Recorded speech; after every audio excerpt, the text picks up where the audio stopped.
Pinili tayo ng Diyos, pero siya hindi natin mapili. Ephesians 1:4, He chose us even before the foundations of the world. Bago ka pa ipinanganak, bago pa inilikha ang mundo, pinili na tayo ng ating Panginoon. But most of the time, we cannot choose Him. 1 Corinthians 1:7, He chose the foolish to shame the wise. A choice again. 2 Thessalonians 2, God chose you and sanctified you. Si Elijah paulit-ulit, make a choice. Si Moses paulit-ulit, make a choice. Si Joshua paulit-ulit, make a choice. Ang sabi ni Jesus, you cannot serve both God and money. Make a choice. Choose for yourself the God that you will serve. And every choice that you will make today will set a trajectory. Life or death. Disaster, reward, it's your choice. Will you follow Jesus? Will you choose to follow Him? Tayo diba? Will you follow Jesus? Yes. Pero kay Peter, na sinabi ng Lord, come follow me. Tayo pag sinabi natin, Amen Lord, hindi mo naman iiwan yung trabaho mo eh. Hindi mo iiwan ang negosyo mo. Pero kay Peter, literal yun. Ang sabi ng Lord, follow me. Ay talagang kailangan niyang iwanan ang lahat para sumunod sa ating Panginoon. Right now, hindi naman sinasabi ng Lord sa atin. Ang sinasabi lang ng Lord sa atin, prioritize Him. Make Him number one in your life. Mas madaling mag-prioritize ang Kristiyano kaysa hindi Kristiyano. Kasi sa Kristiyano, yung number one sa priority, non-negotiable na.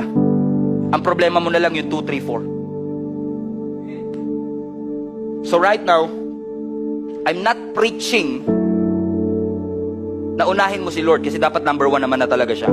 I'm just reminding you guys. Will you accept Him as your Lord and Savior? Will you become His disciple? Kasi yung decision na yan will determine yung lugar mo sa eternity. Ang bigat niyan, Brad. Kaya si Mary and Martha, di ba? Si Martha busy lang naman sa paghuhugas ng pinggan eh. Hindi niya naman nabasag yung plato eh.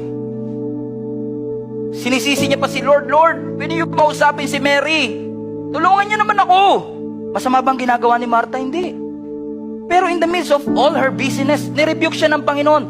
Martha, Martha, you are so worried and upset about many things, but one thing is necessary, and Mary chose what is better. Tignan nyo, pati pala yung pag-upo ni Mary sa paanan ng Panginoon, choice yun eh. Hindi naman sinabi ng Lord, anong gusto nyo, maghuhugas o makikinig? Walang ganun eh. Pero meron na kagad conscious decision si Mary. Hindi ko papalagpasin yung pagkakataong itong umupo sa paanan ng ating Panginoon at kumain ng salita ng ating Panginoon. Hindi masama ang choice ni Martha, pero ang sabi ni Jesus mismo, mas maigi yung choice ni Mary kesa sa kanya. And I'm telling you this to encourage you that every day is going to be a challenge to choose Jesus. Every day is going to be a challenge to prioritize God. Every single day, it's always a challenge to put God at the center of everything that you do. It's always a challenge to follow God's way than your way, because most of the time we want it our way. But thank God for His wisdom. I will have the commitment to follow His commandments, whatever it takes, whatever comes my way. I will choose to follow Jesus.